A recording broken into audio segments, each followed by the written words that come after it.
popcorn. We are two niggas spoiling movies. Yeah. Brandon Collins, that's me, and Justin Brown for your movie needs. Medium popcorn.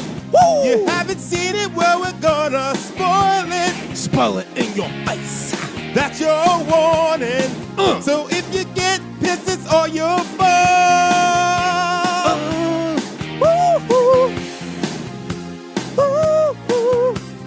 Fatherhood done changed you, man.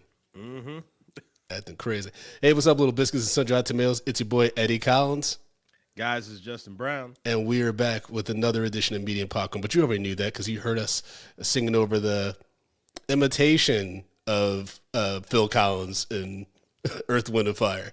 You know what I mean? You do such a great job at covering that up. No, it's so Earth, bad. Wind, and Fire's Philip Bailey. How dare you? Well, still, I mean, you know, he's repping, though. He's repping the band. But we have a special guest who's actually wearing a shirt from the most recent South by Southwest Festival. I peeped that.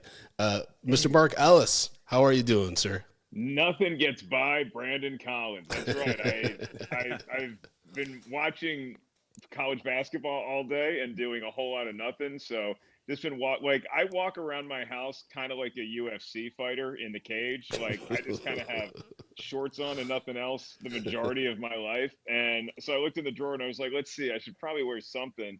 And I found the South by Southwest shirt I got, and I was like, nice. Oh, yeah, keep it spicy. It's a cute pickle shirt. Yeah. This is the first and last time I'm going to be wearing this shirt because South by Southwest put about 10, 15 pounds on me in nothing but tacos and nachos and delicious Tex-Mex. So this is going to go to my brother, who is tinier than I. So, Robbie, congrats. You got new threads coming your way. Did you have you been to Texas a lot?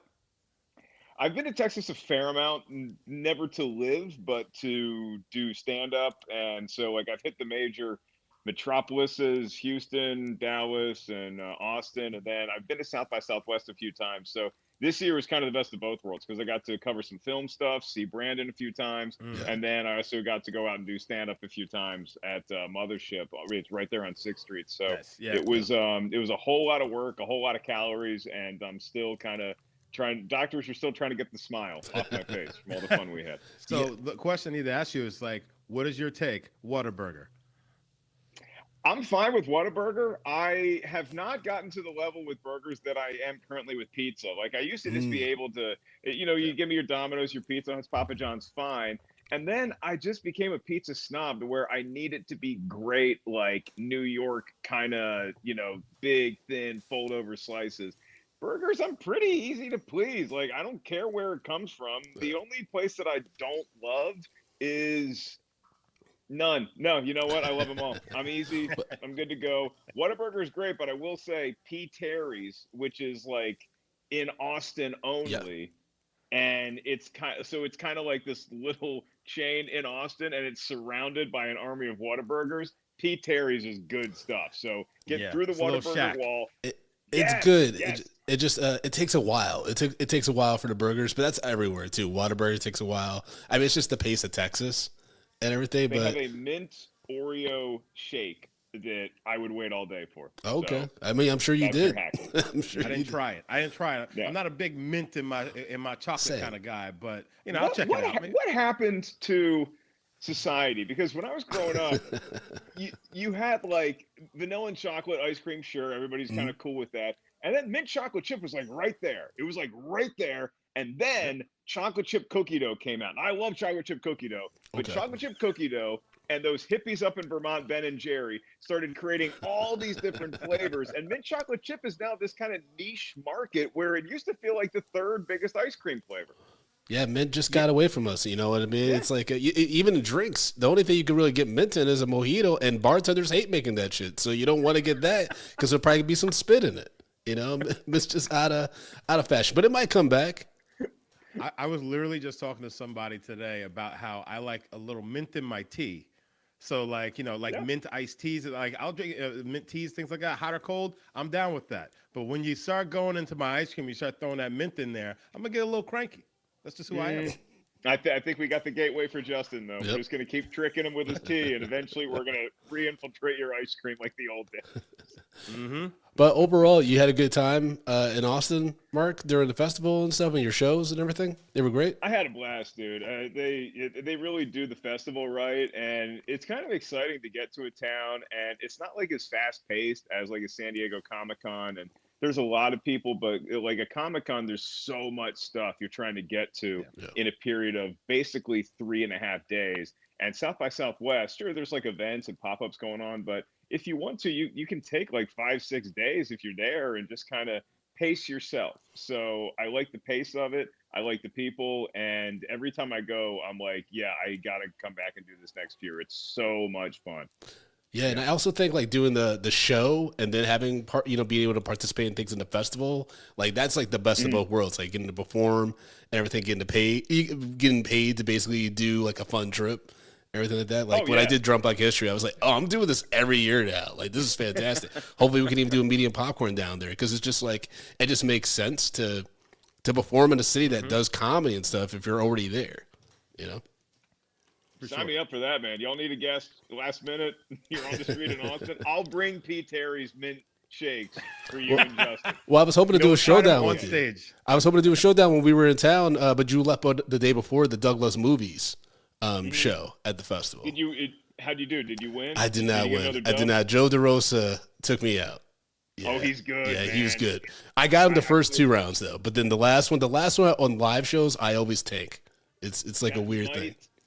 That might be my fault because I saw Joey D the night before, actually the 2 nights before at Mothership in the green room. And as soon as we get together, we just like talk nothing Star Wars. So I think I might have like gotten his brain prepped for movie competition. Yeah. So I might have been playing both sides there. I was trying to get my guy Brandon over the top, but then I also saw Joe and I was like, hey, you got to be ready for this, man. So that's on me. Yeah, he's also he's a big movie snob about Leprechaun. So Lluvia, we're gonna be talking to Joe DeRosa about. Like he knew about all the Leprechaun movies, dude. Like all 8 of them. There's more than one. He broke them down during the show. Like, it was wild. Like he got like a weird look in his eye and just went off. So it's kind of like during March Madness when you see a team like a Wofford, a 15-14 seed. If that shooter who's deadly from 3 gets hot, they just get that look in their eye. And for DeRosa, I guess so. It's Leprechaun 1. It's Leprechaun 2. And then Leprechaun went to the Hood, and then Leprechaun went to space. No, he went to the Hood twice, though. Remember, there's Leprechaun the Hood. Back to the Hood. He landed from the moon. He went to the moon and was like, you know what, this is fun, but I need to go back to the Hood. So he went back to the Hood, and then from there, he hasn't fought any of the other great movie monsters yet. Like, he can't get a fight. That's the problem with Leprechaun, is that, like, Freddy, Jason, they can all get fights against each other, and Leprechaun's waiting. He's, like, waiting for Annabelle to pick up the phone. Or Chucky. Or Chucky. Or Megan. Yeah, because it's the height disparity. There's weight classes in this shit. Yeah. All right, but you did talk about March Madness, Mark, which is a great segue into the movie we're talking about, which is the sports classic 1986 Hoosiers. Starring Gene Hackman, Dennis Hopper, which I got to talk to you guys about. I have a lot of questions about the performance. Directed by David Ansbar and written by Angelo Piso. Now, this is a sports classic. I had never seen this movie before. Had you both? I'm guessing you both had seen this maybe multiple times. I had seen it a bunch. Just kind of growing up. I've played hoops my whole life, all through high school and college, and I'm such a basketball junkie. I grew up on the East Coast, and so I was the guy that was like always staying up until like 2 a.m. to see the winner of, Washington State versus Hawaii late night on ESPN2. And being on the West Coast is great because now I can watch those games and go to bed on time. And so for somebody like me who high school basketball becomes your entire life, when you're in those time periods of your life, like seeing Hoosiers, it was just one of those inspiring things where, it doesn't matter how big or small you are, it doesn't matter what your school is like versus the other schools. Like on any given day, the hoop is still going to be 15 feet from the free throw line, and it's still going to be 10 feet from the ground. Yeah. And that classic scene where Hackman gets out the tape measure before the state finals, it's like, anybody can do this on any given day. You can become Cinderella. So there's a lot of interesting things to talk about with this movie. Parts of it hold up great. Not all of it does, but I think the message is clear. And that's one that I think any sports fan or movie fan can resonate with. I appreciate you pointing out like the measuring tape and saying that that's a classic scene, because I was wondering what were the classic scenes, because I'm seeing this in 2025 and I've heard this movie but I've never seen it like in a montage or anything like that. So I was just curious, like, for you, Justin, like what's a classic moment to you that cinematically that from this movie that people always like? Well, I've only seen this movie one time before. Oh, okay. I've only seen it once. Like I saw it years ago. I knew about the film, but it's just like as I'm watching, I was like, oh yeah, okay, I've seen this. I remember parts of this. I remember Dennis Hopper looking like that. He looked insane, guys. I know this takes place in 1950, but when he pops up, he's just got that smile and the scruff and the hat. I was just like, oh my Lord. He looked like a vagrant in like 1910. Like, all he needed was like the top of his hat to actually be broken and like like that. He's like straight up Looney Tunes. He reminded me a lot of a Simpsons character. Like, remember like the old dude that I think was the original creator of like Itchy and Scratchy, like that he was like a hobo and stuff like that. He reminded me of that. It was so crazy. Oh, and but then he's also got a lot of Barney Gumble to him, where he's the town drunk, he's the town fool, he's sort of like, if you can compare this movie to Shakespeare, he's a little like the John Falstaff archetype, where everybody, kind of looks down or laughs at him and doesn't give him a chance. But like, if John Falstaff knew a crap ton about hoops, that's kind of who he is in this movie. And like, the fun thing is, and I was reading a bunch of interviews with Gene Hackman right after he passed away not too long ago, and he was saying that like him and Dennis Hopper, when they were making Hoosiers, they were kind of just like laughing at themselves, because they're like, this movie is going to kill our careers. Like, what are we doing making this movie? And it ends up being a classic. Well, I mean, if you think about it, like, right, like before, it actually works. Dennis Hopper and Gene Hackman have great chemistry, and their scenes actually work despite how unhinged and creepy Dennis Hopper's character is, right? And how he appears, right? And just their interactions. And, there's a world where this could have gone sideways, and these performances are thought of as cuckoo bananas and completely off the mark. But they kind of hit the right notes. Just when it's teetering on a parody, they somehow make it work, even though Gene Hackman is a little passive when he's confronted about beating up that kid. He's like, yeah, man, I don't know how that happened, but let's talk about something else. Hold on. It's the 80s, baby. Who didn't beat kids up the 50s? In the 80s? This movie takes place in the 50s, so it's even true. That's true. But I'm saying he hit the kid in like the 40s. So like, there's a little bit of frontier justice going on. We don't know what the kid said to Hackman, but I got to take Hackman's side on this one. That kid probably mouthed off and didn't do the 4 passes like Gene Hackman's rule is, and he got clocked for it. So you know what? Sorry, kid who went to Ithaca College. Maybe respect your coach a little more next time. I just love when Myra. I love when Myra revealed the article to him, and he's just like, how'd you get that? Like, he's just like, holy shit. Because this is before a lot, like this is before like, technology to find stuff very quickly. Like, she had to go looking very, very like deep into the archives. She went to another town to their library to find that article. And she's the love interest. Like, she hates this man. It's so weird.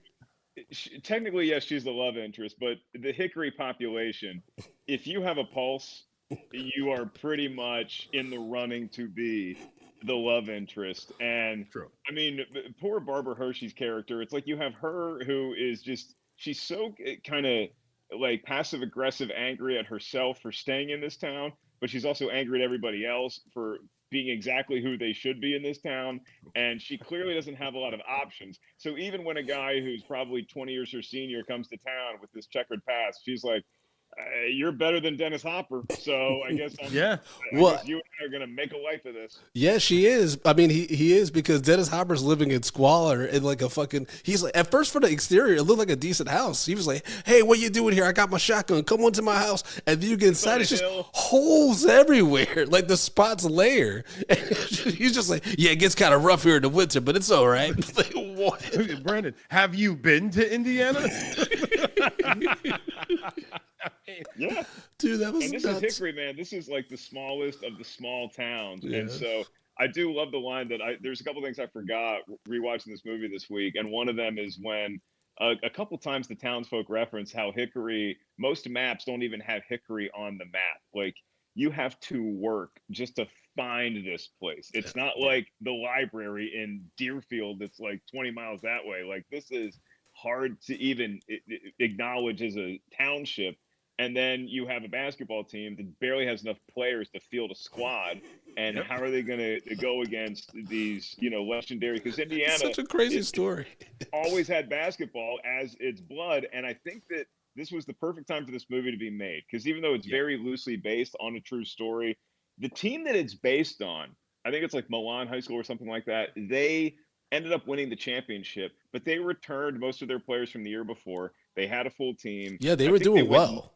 They went like 19-2 in the regular season. So like they had a lot of juice going into like the regionals and state. But this story being told and being released in 1986, this movie came out in the height of Larry Bird versus Magic in the NBA. So everybody knew who these superstars were, and they knew the legend of Larry Bird coming from French Lick, which is a tiny nothing town back then in Indiana. He put the town on the map. He put Indiana State basketball on the map, carrying them to the Final Four in the national championship game in '79. So you were at your all-time high of willing to suspend any disbelief that you had in any part of this story, because Larry Bird was arguably the best basketball player in the world at that point. Yeah, and he came out of this. This is in a way kind of his story.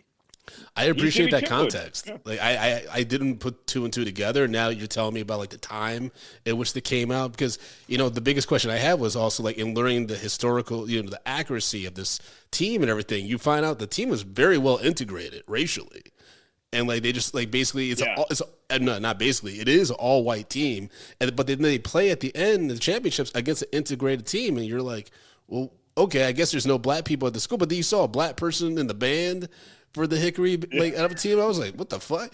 But yeah, it's just weird. He wasn't well liked. No, not at all. Yeah, like that dude had to be in the band. Like that's he needs He's like, I don't play this instrument because I like it. I play it for a weapon. I had to defend myself. So, like, my biggest issue with this movie is the biggest issue I also have with another film that I love watching, and that's Field of Dreams. So in Field of Dreams, I love the movie. At the end, I still get misty-eyed when he wants to play catch, all that stuff. You're telling me that even in the afterlife, these racist white players from the 1920s still are not going to invite any black folks to play with them?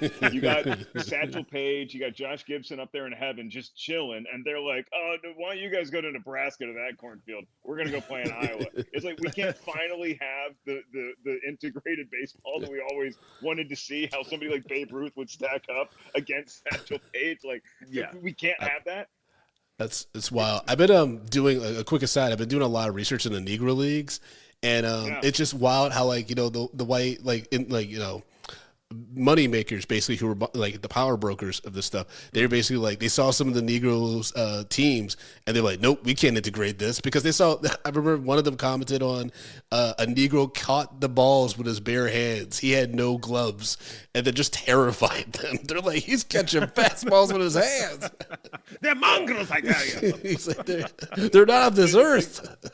You hear all those stories and I love it. Like I live for all that like deep knowledge kind of what transpired in the Negro Leagues and the occasional times when they would barnstorm through a town and play white players, and like all those like mythological tales at this point are so fascinating to me. And the thing that bugs me about this movie is we're telling the story of this plucky underdog town winning the state championship, which is great. That's like, it's an archetype for basically all sports movies from Rocky on, is the underdog winning. But you're telling me that a white team from Indiana in 1952 had a tougher time getting by in day-to-day life than the black team in Indiana in the 1950s. You're telling me that there was no struggle going on with that black team, maybe stuff happening racially, that they were coming up against that maybe presented a hurdle for them that might have been even bigger than the lack of athleticism displayed by Mark, Hickory. listen, Coach Norman had to deal with a lot of issues. You know, he had to deal with the town saying, we don't do things like that, you hippie. And he had to deal with a love interest who hated him so much, but he beat her down. She wanted to fuck him. That's you know, hate and love, they are strong emotions, Brandon. So close. They cross over, and the next thing you know, like you hate some guy, you want to stab him, then next thing you know, he's stabbing you. That's the way it goes. All right. Philosophy by Justin. But, you know, the thing that when I was watching that final scene, and I'm just like, look at all these black players. I was like, now this small town of Hickory, I'm pretty sure they had some very coarse words to say. Oh, to I thought that too. people. I was like, the background voice work must have been insane. Yeah. They're like, we can't use any of this, guys. Luckily, they couldn't have them mic'd up. No. Like, it would be out of control. I loved how like well behaved all the student sections were when they were like playing on the road against each other, because you have like this fan base really cheering for their school and this fan base, and I'm like, you know, today, like earlier today, watching March Madness, a fan threw a water bottle on the court and they stopped the game for like 10 minutes. It's a totally different time. But you take all these things about Hoosiers, right? Like for me, it's that we're celebrating the obstacles one team overcame without addressing the other one. And Barbara Hershey is like just kind of hate loving this guy, and Dennis Hopper's character is a little on Pluto. But the thing that keeps this movie together is Gene Hackman, and the things that we love Gene Hackman for as an actor come to play so hard in this movie. He is such a grounded, believable presence where I never once felt like he was acting in a scene. I felt like that was the real dude who showed up to this town, and he's got all this stuff happening around him. And just like he has to coach the team, he has to be the one to anchor this entire story and make it believable. And his greatness allows him to do that. So he, in a way, he's not unlike Jimmy Chitwood in this movie, or like Larry Bird for the Indiana State team. He is carrying this movie on his back. And I also give props to the actors who played the boys on Hickory, because they're really good as just these, you know, look, they're not necessarily going to go on to become NASA astronauts, right? But they follow orders when they believe in the person giving them. They look like they can play basketball, and they feel like high schoolers to me. And so I think that gets kind of buried underneath all the other praise we give for Hoosiers. The actual team is really good in the movie. Yeah, everyone really delivers solid performances, even though like there was times where Ollie was putting on like other players' shoulders, and I was like, I don't like that. As a short man myself, I don't like that. But also, I wouldn't like it, especially how short his shorts were. So you know, just all the balls on your back. Yeah. You get some taint sweat on there. But that's teen spirit. Yeah. But yeah, I love the Gene Hackman scene when because Jimmy's not playing, and so the fans and stuff are like, we want Jimmy at the school, and he's like, this is the team you have. You know what I mean? Like he's like, this is what we are. So don't think about what could be. This is what it is. I love when he had moments like that, like just like, hey, this is our situation. And I bought that he would actually want to give Dennis Hopper's character a chance. Right, like I bought that, like it wasn't just like a plot device that they're using, like they're just going through the motions of those scenes. Like I got that he was like, oh no, Shooter's got some great ideas.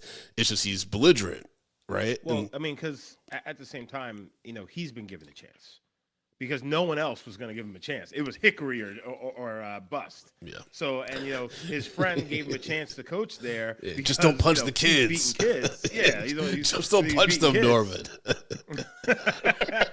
Which, you know what? I'm going to tell you right now, I would have been out of the job when I walked in and that kid is shooting around and say, hey, introduce me. And he just turns around and starts shooting. I'm like, oh, you don't play anymore. Immediately you're out of there. I get butthurt, though. I get butthurt off disrespect. That kid would be out of there immediately. But on the shit list, day one. Yeah, his ruthless approach to coaching is something that I find still like attractive when I watch this movie. Is how no nonsense he is, not just with like the Hickory boys, but also with everybody else in the town who's like trying to strong arm him. He's like, no, Yeah. I'm a college basketball coach. I don't need this crap. Like, no. And I loved how But he feckless does the at the town same cop time, was. Mark. The, He does the need town it cop, though. he Oh, yeah. needs it, but He like, needs to I mean, live. dude, he was in the Navy. Like, he's fine. He's gonna be fine somewhere. But the town cop, like in every scene the town cop is in, he's getting shown the door. Like What- this guy Yep. has literally no power. When he barged in the locker room and was screaming, and they're like, "Get him out of here!" Like, kick him out. He's wearing his uniform, and he's the only one holding a piece in the whole scene. And they're like, no. He's like, sorry, my bad, sorry, coach. You're right, coach. You're right. But yeah, Gene Hackman was very commanding in this role, and I get why it's like a classic Gene Hackman performance. Dennis Hopper was actually nominated for the performance of a shooter, Best Supporting Actor. Really? Yes, he was. Nice. I thought that too, and then I was like, maybe it was a weak year, but I can see Dennis Hopper being charming on like the award circuit and getting the momentum to get a nomination. You know what I mean? Yeah, What came and out also, this year? like, I think we're gonna go back and look at like a lot of nominations and be like, really, that was the one. And I think that like we forget the Oscars loves kind of that like legacy kind of nomination. You know, like I feel like Demi Moore earned her nomination in the Substance this year, but it's like any chance you get to give somebody who's had such an incredible career but maybe hasn't gotten the award recognition recently that you feel like they should have given the body of work. Like that was a nomination for Hoosiers. That was also a nomination for, Easy Rider and all these other things that Dennis Hopper had accomplished. So he is convincing in the movie. It's a bit of like an oddball role, but I think it's necessary in the film to show you a little bit of Hackman's heart, because you certainly ain't seeing it with his scenes with Barbara Hershey all that much. So Yeah. Like when they kiss, I'm just like, is this rape? like, what? Like it didn't seem like consent. It didn't seem too consensual. It was weird. That was a very Here's weird what kiss. in the 1950s, that's consent. It felt like it felt like Come on, Barbara girl, Hershey in that give me a moment, little like, sugar. I'm reading her body language, and it's almost like obviously she knows she's in the woods with a man that she's known for. Like, Yeah, 8 that was weeks, that was but so creepy. When they were walking, But he's you like, also "Hey, see come her- here with me." I'm like, she's doing the math in every scene. She's doing the math in her head as far as like, okay, look, I hate this town. I hate everybody who lives here. But for whatever reason, circumstances will not allow me to leave. So I got to make it do with somebody here in Hickory, or else I'm going to end up like my mom, who just apparently throws stalks of hay into a fire all day. So this is as good as I'm going to get. You see the wheels turning right before she kisses him. She's like, this guy is like, I don't think he's going to hit me. So I guess that's as good as it's going to get. You know Hickory. what? That's a very good observation. It's like, I don't think this guy's gonna hit me. Like that. Yeah. Like, yeah. that's such a dark thing to have to like even like contemplate at all. It's 1950s, baby. No, that's even now though. Like, the times are still dark, man. I feel terrible for her character and the circumstance she's in, because in the movie they give you the context that like she got out of that town. She went to college, she went to graduate school, but then I think like dad died and mom got sick, and so she had to move back home, just kind of drop everything she was doing, and now she's just stuck in this situation where like eventually, a lot like Dennis Hopper's character, it just becomes your life after a while. And it's like, well, it's another day. I guess I'm gonna go get hammered and hunt stuff. And for her, she's like, I'll be a teacher, and I guess I'm gonna be a teacher until my mom is no longer with us. And then by that point I'll look like my mom and I won't have anybody. So you didn't have a lot of options back in the 50s. Dude, when Dennis Hopper relapsed and he ended up in the woods, because he like ran away and he was in the woods, and then they have him in the hospital. He's like, "I'm so cold." I was like, "Give him a blanket." Like, why did they even have to ask for this? Like, And they did. it was so weird. But real quick, our producer Lluvia put in the chat the 1987 nominees for the Academy Award. And Mark, I think you're going to get kicked out of this. This is the Oscars where Michael Caine won for Hannah and Her Sisters, and he missed it because he was doing Jaws 4. Oh, okay. It was that First of all, Oscars. that's, in my opinion, my very humble opinion, that is a worthy reason to miss the Super Bowl of movies, because I love Jaws: The Revenge. I Sweet God. love. You are talking about a shark. I mean, you want to talk about the underdog story with the Hickory kids? You're talking about a great white shark who hates the Brody family Love so it. much, has been sitting on this anger for 2 decades that it Yes. swims from cold waters where it can survive into the warm waters of the tropics where it's not going to be able to breathe well, I'm here just to for it. kill the geriatric wife of the chief who commissioned the first hunt against your daddy 2 decades ago. It is, and I oh, and by support. the way, the shark has ESP. The shark can actually communicate with Mrs. Brody at this point. Yes. It's knocking off all of her family members one by one, and it's just waiting to get to her. It is criminally maligned, and I believe it is actually 0% on the tomato meter. I think Jaws Revenge is actually 0%. Oh man. No. You know, Now. some movies are just so crazy. You gotta love them. You Yep. gotta You love gotta 'em. love him. Well, Lluvia, You now gotta we know love what movie to bring. Yep, she even said in the chat. We know which movie to bring Mark back for to review. But the other nominees against Dennis Hopper in 1987 were Delholm Elliott for A Room with a View. Never heard of that. Willem Dafoe for Platoon. Makes sense. Man, he's been getting nominated that long? All right. Tom Berenger Oh, for and Berenger, I Platoon. think. Yeah. And, of course, Michael Caine won for Hannah and Her Sisters. Damn, Yeah. Tom Berenger was nominated for Oscar? I didn't even know that. I mean, you talk about legacy awards that might have been like a nod to Michael Caine too, because like Platoon, if you got to vote for a movie now, looking back, you probably are going to give it to Berenger or Yeah. Defoe, but don't count out Denholm Elliott, okay? Because Denholm Elliott plays Marcus Brody in the Indiana Jones films, and he is so good. He's kind of like a poor man's Dennis Hopper. I'm just going to put that right there. Okay. Kind of like poor Okay. man's Dennis Hopper. So, what's that character name? Slink? Now the joke's fucked up because I couldn't remember his character name in this movie. Who Dennis Hopper in Hoosiers? Yeah. Oh, Shooter. Shooter. That's what it is. Shooter, Also, yeah. why is Shooter's son so fucking old? That kid looked like he looked like he was 35. He's like, oh, I see what you're doing with my dad, but it ain't gonna work. He gonna make a fool of Because himself. he lives on a farm, and he's probably working every fucking day, dusk every till night and dawn. day. And then he goes to school on top of that. He has lived a hardened life in his 17, 18 years on this earth. That's fair. That's fair. And That's his dad. farm age, man. Yeah. Yeah. I was watching. I don't know if y'all have ever seen Double Indemnity. It's a 1944 classic. Yeah. And Fred McMurray, who would go on to be the dad of my three sons, he stars in it. And as soon as Fred McMurray walks on screen, I'm like, well, that's what a man looks like. That's what a man looks like.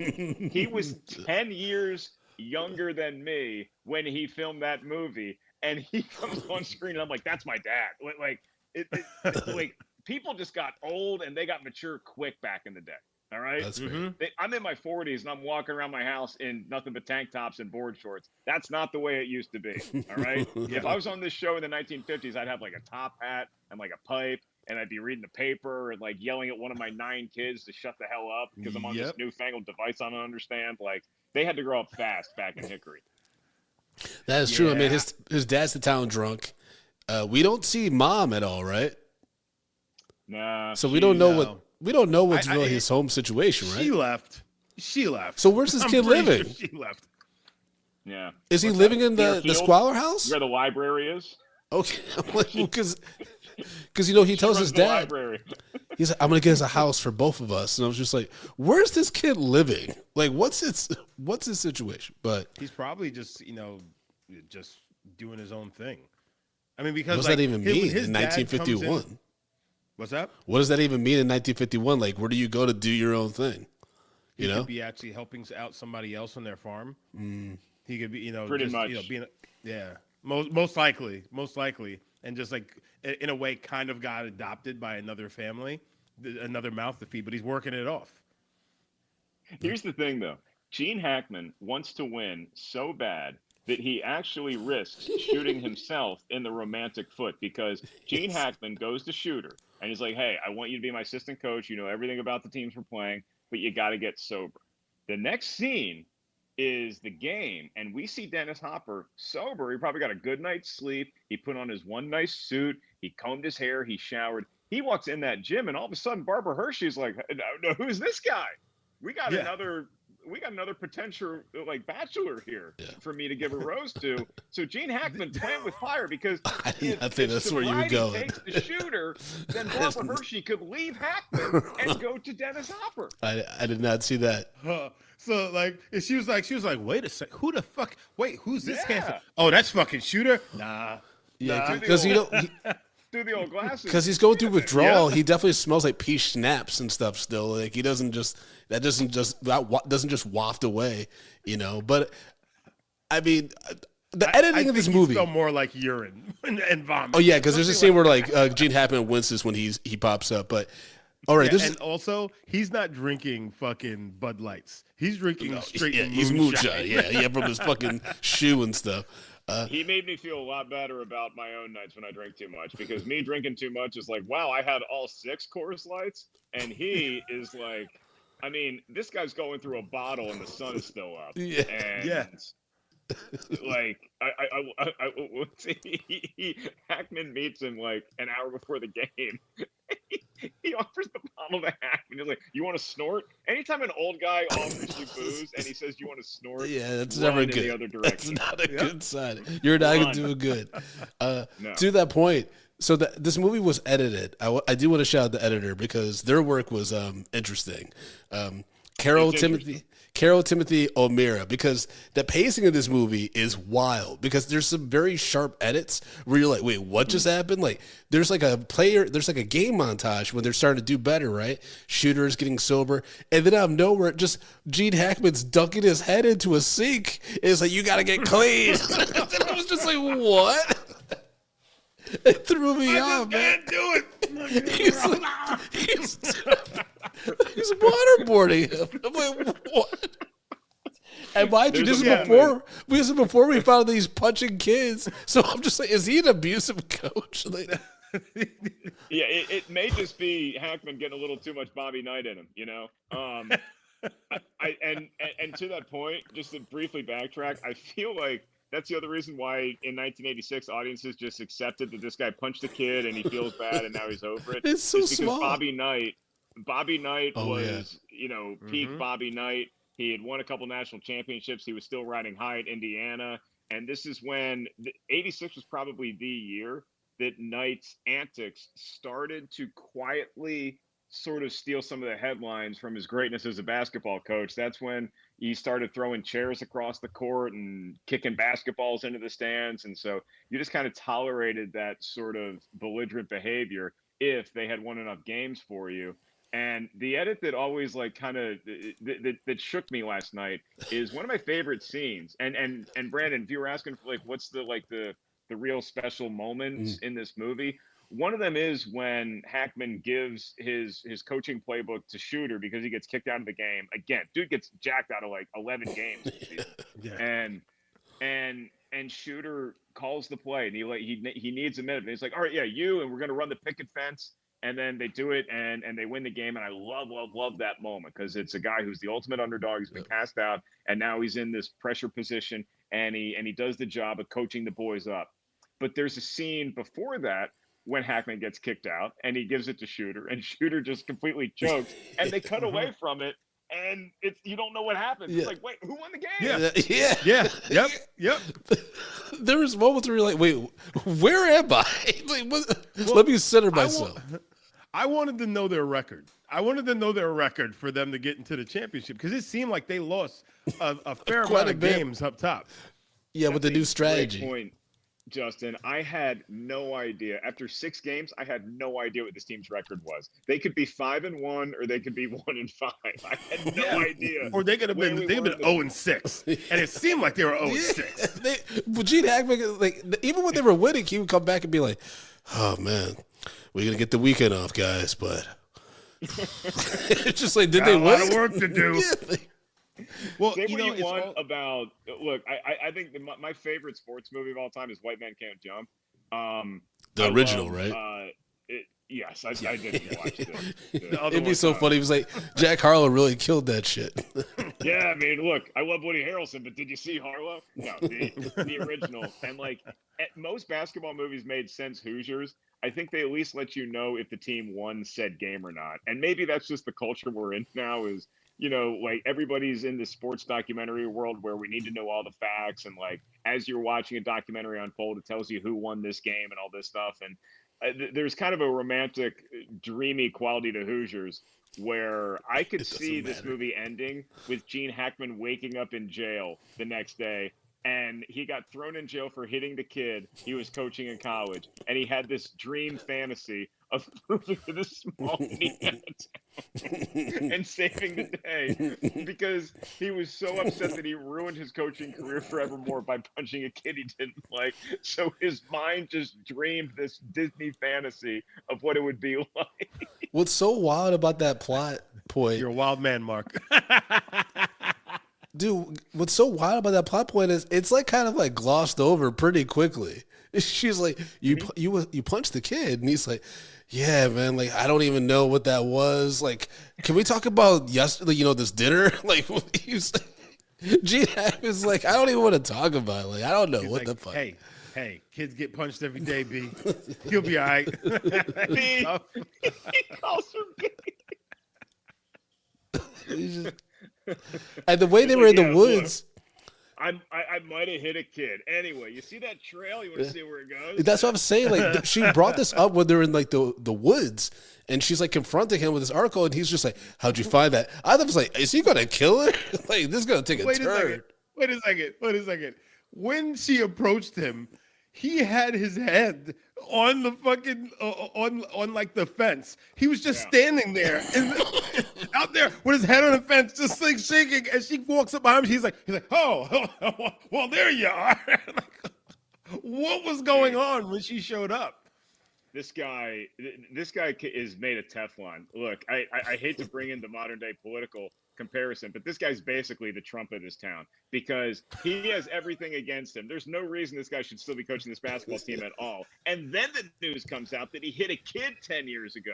And by the way, the vote for the referendum is that night. And there's no way he's winning this vote. But right before the election, Jimmy Chitwood, Elon Musk, walks in and says, hey, I'm on this guy's team. And everybody changes their vote immediately. That's hilarious. Hold on. And the crazy thing is, that Barbara Hershey's character was going to go up there and tell that information that he hit a kid, but she decided not to. Yeah, so she she got would so tell the emotional. information from everyone. Yeah. Mm-hmm. She's like, I think it's in everyone's best interest to know. And she's just like, that I don't think you should. Justin, you forgot to put the tears in your eyes because I was like, why is she crying? Like, I was like, well, this isn't that serious. I'll tell you why she was crying. She got on stage and she's about to reveal the truth about this coach. Then she looks at literally every breathing male in the town, and she's like, "I can't do this. That guy's my only option." Jeez. All right. Like I have to retract my statement. Well, also on top of that, this is the 1950s. Men do not say "I'm sorry." They do not say "I regret." So that is the first time, especially in a small town like this, that a guy has shown anything other than his fucking flaccid penis to her when she's trying to have a conversation. So she's just like, that's a real fucking man. That's a real fucking man. I mean, Gene Hackman takes that town hall like a champ. He's very like, he's like almost like Ray J in that motherfucker. He's like, oh, y'all want to take away my job? I don't care. Well, no. Even when the kid comes in, he's like, "Hey." She tells him, yeah. I wouldn't show up. It's not gonna be good for you. And then cut to, hey guys, listen. He's just like, oh wow, this motherfucker, like he is about it. He is about it. And then Jimmy's like, he's like, I think it's time for me to start playing again. And everyone's cheering and stuff like that. And he's like, but coach leaves, I leave. Coach stays, I stay. And everyone's like, oh shit. And then the coach is just like, all right. I didn't see that coming, but he's like, I still don't care. Yeah, I still don't care. And good on Chitwood for knowing a gem when he sees one, because he knows that any other coach that's coaching that squad in Hickory, he's maybe getting a scholarship to like some local community college with Norman Dale at the helm, with Jimmy Chitwood playing hoops and winning the state championship. Chitwood probably went on to maybe the actual University of Indiana. Like, Yep. if this is today, that conversation killed me, by the way, watching it, because there's a conversation in the film where they're talking about Jimmy's future, and Barbara Hershey's character, Myra, she's like, look, don't even ask him if he wants to play basketball. He's a really smart kid. I think I can get him a scholarship. And Gene Hackman is like doing everything he can to not blow a gasket. He's like, do you know they give scholarships for basketball like everywhere in the world? And do you know this kid is great at it? And I'm thinking, with today's brain, I'm like, do you have any idea how much NIL money is waiting for Jimmy Chitwood wherever he goes to school? This kid's going to be making millions of dollars. If you don't even think about him or yourself, think about the town of Hickory. This thing is going to be a tourist destination because that kid has that kind of talent. So let the kid play, make the kid play basketball. Yeah. They're like, you have no choice, Jimmy. You're playing fucking basketball. This is it. Oh, your mom's dead? Get on the fucking court. Yeah. Christ. Oh, you want to write poetry? Well, this is a farm town. So either hit the plow or go shoot hoops. Go to your room. All right. We did, before we get to our ratings of this film, we did get some Patriot thoughts. And remember, folks, when you sign up for Patreon at patreon.com/mediapopcorn, you're guaranteed to have your thoughts and reviews of that film read on that episode. So Strawfire71 wrote, I'm a sucker for a based on true story sports movie. This one is up there with one of my favorites, one of Gene Hackman's classic performances. And then Jeffrey McKinney wrote, I used to enjoy the David versus Goliath story of Hoosiers. Then I moved to Indiana and found out not much of this movie is true. In memory of Gene Hackman, I'll give this a small popcorn. Damn, so moved to Indiana and found out, yeah, that movie's bullshit. Do you think they hated there? No. I've played Indiana a few times doing stand-up, and they love my Hoosiers material. That city dimmed their lights, or on the outskirts of Indiana towns, their kerosene lamps the day Gene Hackman died. Like, they love that movie. And look, if you talk about historical inaccuracies, I was last year. I had the pleasure of going to Notre Dame and doing a show and going to a football game where they unceremoniously beat the crap out of my beloved Wake Forest Demon Deacons. They love the movie Rudy there, and Rudy is like, it's an all-time great movie. You know, as far as like a sports fantasy film goes, most of it is not grounded in reality, but it still gives you the feels, and the music's on, and you have those classic scenes, and it's just like, you kind of forget that it has to play by the reality playbook, and you just get wrapped up in this world of this could happen, and look at the potential inside all of us kind of stuff. So I give a lot of sports movies a pass on stuff like that, including the other movie that Gene Hackman played a coach in that is very loosely based on a true story. So I'm from DC originally. I'm a huge Washington, now Commanders fan. The Replacements, starring Gene Hackman as the coach who comes out of retirement to coach Keanu Reeves as Shane Falco and this replacement group of players, because the real players are on strike. That's based on the 1987 NFL season. And Washington went on to win the Super Bowl that year. They won all 3 replacement games because Joe Gibbs is that good of a coach. So Gene Hackman also, again, when you watch The Replacements, most of it's not based in any reality, but there's just enough. If you're a sports fan and you love movies and you believe in the power of Gene Hackman, there's just enough to get you to buy in to the message of Hoosiers. I love that you mentioned the power of Gene Hackman, because the power of Gene Hackman is the thread in all sports. But to go back to Rudy, the crazy thing about Rudy and how much people rallied around that film is Rudy, like, it is so beyond truth. Like, hey, he made people look like shit. Like, that movie couldn't be so much more false than it absolutely is. Hey, but it's still a great time. Sean Astin and the Magical Negro. You can't, young Vince Vaughn and Jon Favreau in there. Come on, man. Rudy. Yeah. But at the same time, Brandon, but I mean, to his point, Rudy, like, that guy made up so much shit. Why wouldn't you? It's not even funny. Wait, did the actual guy Rudy make it up, or the movie made it up? Yes, no, he was like nowhere close to any of that stuff. Yeah, the movie's kind of at the mercy of Rudy's memory, which isn't quite what it used to be. And like the 2 pieces of information, if because I'm sure you guys fly a lot for work and stuff, like you ever get seated next to somebody, and usually I don't want to talk to anybody, but like you just find like this great pocket of conversation, like you become new best friends for a couple hours. I was flying back to LA from that Notre Dame trip with a guy who went to Notre Dame and he played baseball there, and he was telling me like more factual inaccuracies, and he's like, the funniest thing about Rudy is that, and again, this is a guy who loves the movie because he went to Notre Dame and stuff. He might have gone to Notre Dame because of Rudy. He loves Rudy, but when they carry Rudy off at the end of the game, right, that Rudy got a chance to play, and they carry him on their shoulders, and the end of the movie is like no other Notre Dame player has been carried off the field since then. That happened in real life, and I think the players were making fun of him. Oh it no! wasn't like you did this. It was like it was like, hey man, I guess this is like, it's such a deflating feeling to hear Joe Montana interviewed, and he's like, yeah, we had no idea who that guy was. Yeah, like you played on the team, you had no idea who Rudy was. Brandon, that's Joe. Brandon. We gotta do Rudy ASAP. We have to do Rudy. Brandon, Rudy.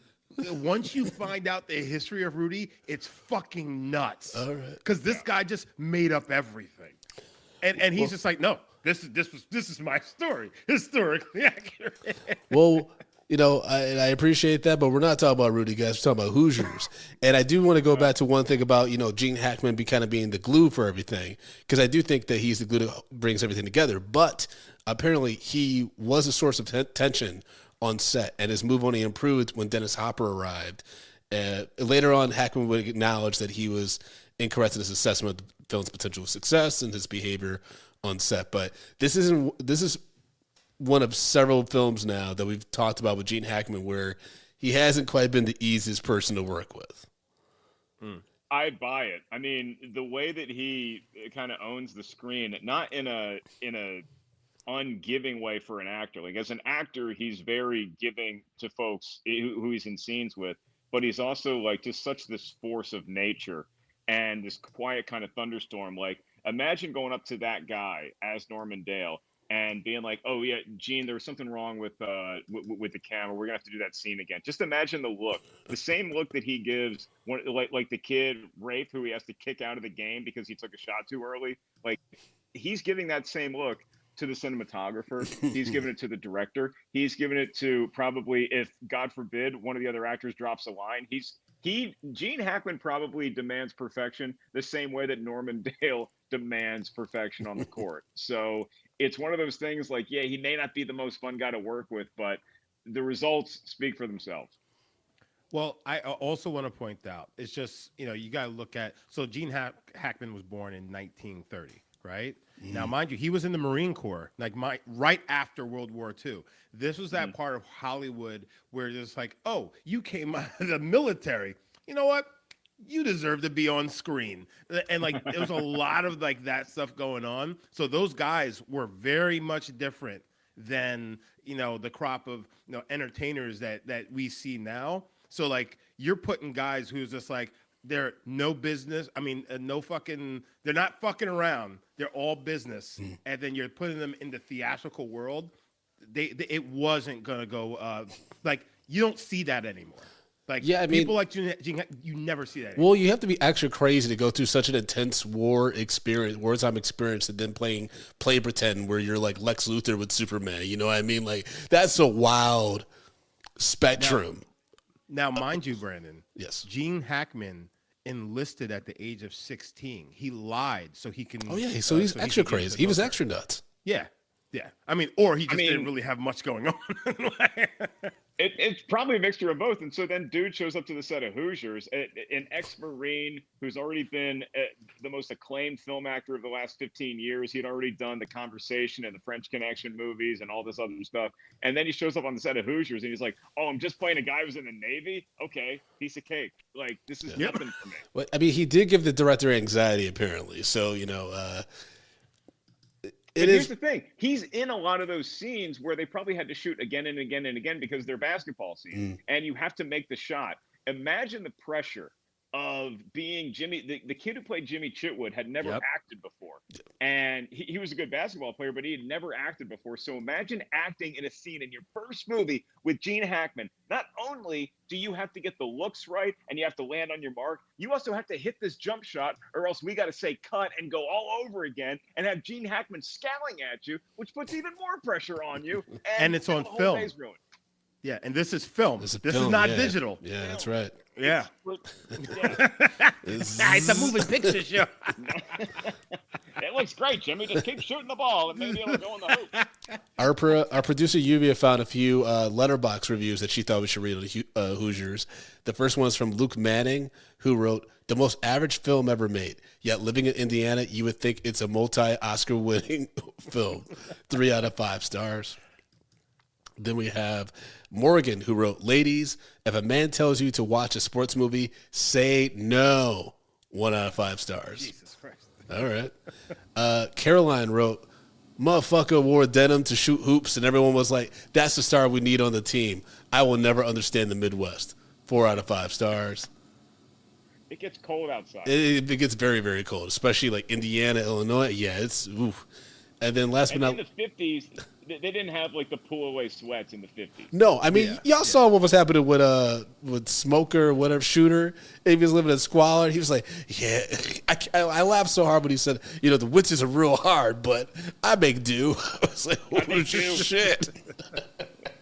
He ain't got no blanket. You were expecting him to eat out of like an open can of beans. Yeah, he like, looked like the villain from Dennis the Menace. He was insane.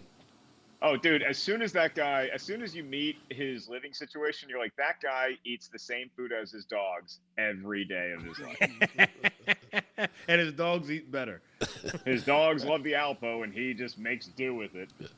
The last letterbox review Lluvia pulled was from Levi Ward, who wrote, "Hoosiers, the true story of how a team of glue guys won the state championship. That was also the whitest basketball team ever. They ran a play called the picket fence. 3.5 out of 5 stars." All right. So having said that, Justin, break down our rating system, baby. Stop calling me baby. So, guys, you know how we do this. We rate movies bags of popcorn, small, medium, large, and the XL for the exceptional. If a film doesn't deserve any hot, buttery, delicious popcorn, we throw it into the stale popcorn pile. We pile piles and piles of stale popcorn on top of it. So, Mark, we sat down and we watched the 1986 sports drama Hoosiers, starring Gene Hackman, Barbara Hershey, and Dennis Hopper. What say you, sir? As a white basketball player myself, I am gonna have to give this movie I'm gonna go large popcorn for this movie. It's not a perfect film in the sense of cinema, but the way that it tells a story, the way that it has an all-time anchor in Gene Hackman, and the way that regardless of who you are, you can buy into this basketball team being massive underdogs, but also having the heart to defeat the odds in the midst of their own unathleticism, the town skepticism, all the other things that happened to you in high school and beyond that range from failing in your professional life to punching a kid in college. It all adds up to a film that features another winning performance from Gene Hackman and a believable group of kids that actually can hoop pretty well in basketball movie terms. I'm going to give it a large corn. Put some butter on that. All right. Brandon? All right. I'm giving it a medium. Really, really strong performances by Hackman and Hopper. There's just some things that didn't quite gel for me, like the forced relationship. That whole love story just didn't buy the turn that the teacher had. I agree with Mark. I thought that the young athletes, they did a really good job being a convincing basketball team. It's just weird that the way they changed the story, which actually I think if they had made certain changes, it would have made it even better and maybe more of a more universal film, I think. But nonetheless, still a really solid sports film. I see how it could have influenced a lot of films, especially in the 90s. There's a lot of homages that I recall from like 90s, especially Disney sports movies that clearly were pulled from Hoosiers. And also the editing was out of control. So it was both a love-hate relationship with how this movie was edited, because there were some scenes where I was like, what? And that was quite surprising in a movie that's pretty muted, to be honest with you, tonally. And so for me to be, oh, I guess that's happening. Like, You know, just throw me into a scene where Gene Hackman's dunking Dennis Hopper and He's screaming dunking at on him. now? Yeah. He's dunking his Dunking him, yeah. Which, again, it's like, just take him to a hospital. Let him do the full withdrawal. Like, what are you doing to this man? He just wanted to drink and talk about basketball. You're like, no, you're going to be in a court with me where there's real stakes, and you're going to be in front of your son. Don't embarrass him. Don't embarrass me, you fucking loser. Get it together. Justin, what's your rating? Well, first of all, I feel like when he came into that in the gymnasium, his pants should have been around his ankles. Like that would have just made that scene for me. He's like, "That's a foul," and his pants fall down. It's like His peas on the court. There's no way he didn't have any Bradley Cooper or Star is Born moments where he's pissing himself. For sure. Oh yeah, for sure. He's like, "Is this the bathroom?" Which, by the way, real quick, that's how Justin and I knew that movie wasn't playing, when they had that scene with him pissing himself. And I remember being like, oh, this movie's going there. Like, they're going, like, full, like, he's in rock bottom. Like, that's wild. Sorry, Justin. No, it's okay. So I very much enjoyed the movie. I love a good sports movie. I like, there's a formula to them. This was a little bit against the typical formula that you find in a sports film, which actually I welcome. I was actually leaning more towards a medium, but actually I'm going to go large. And part of it is because the character Ollie, when he was shooting those fucking free throws and he's throwing underhand, that's something that was happening in the 50s that very much went away from basketball as a whole. You never see that shit anymore. So I found that very interesting that they stayed true to the time frame. And I think the acting was good. Yeah, there's some things that were kind of wonky and funny, but that's also it's the 80s, baby. Cocaine, you know how it goes. But I also believe that this film wouldn't necessarily work without Gene Hackman grounding it, and that's why I think like it deserves a little extra because his acting really took it to where it sits. Can I tell you guys two quick things about this movie real quick? So yeah, when Ollie goes into the game and he's got to like grandma the free throws up there, Justin's 100% correct. That's how they shot free throws for the most part back in the day. And that's how some folks should still shoot free throws. Looking at you, Shaq, looking at you, DeAndre Jordan, looking at you, Giannis. That's how you should shoot free throws.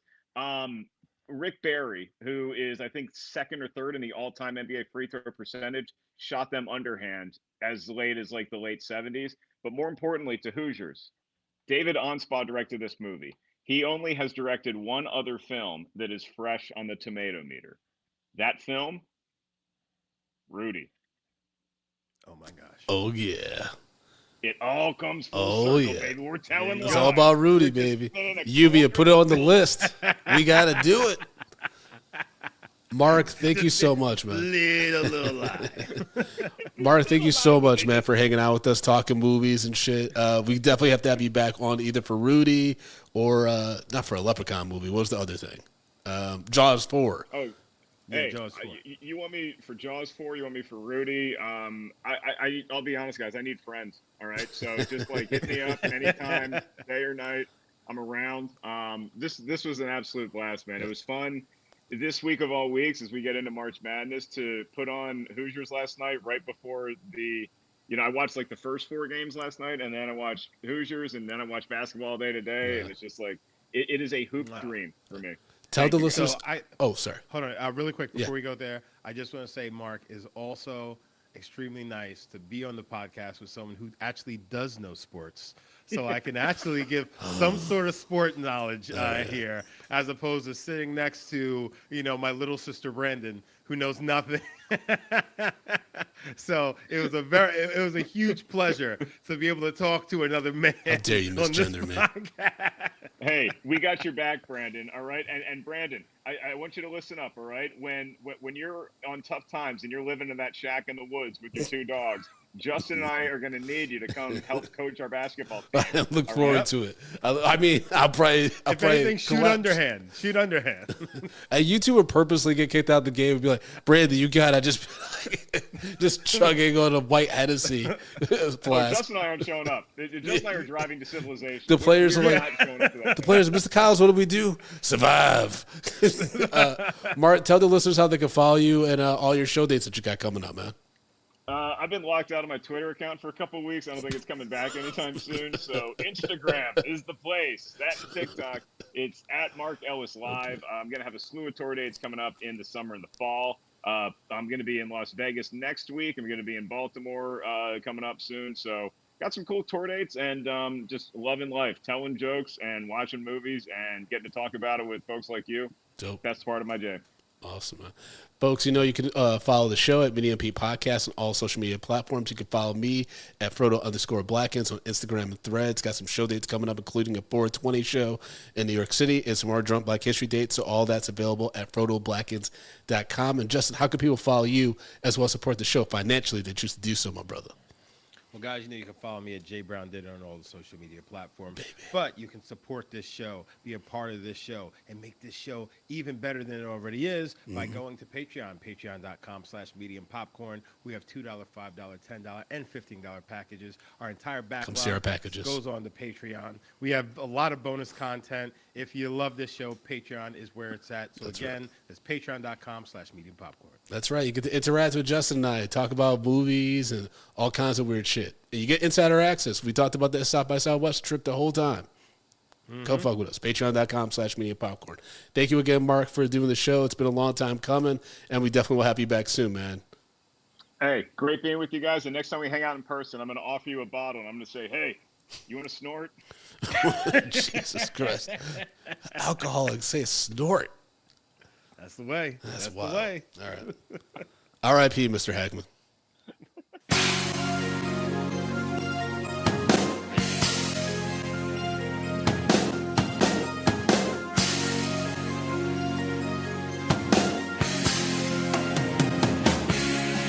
Medium popcorn. We are two niggas spoiling movies. Yeah. Brandon Collins, that's me. And Justin Brown for your movie needs. Medium popcorn. Woo! You haven't seen it, well, we're gonna spoil it. Spoil it in your face. That's your warning. So if you get pissed, it's all your fault.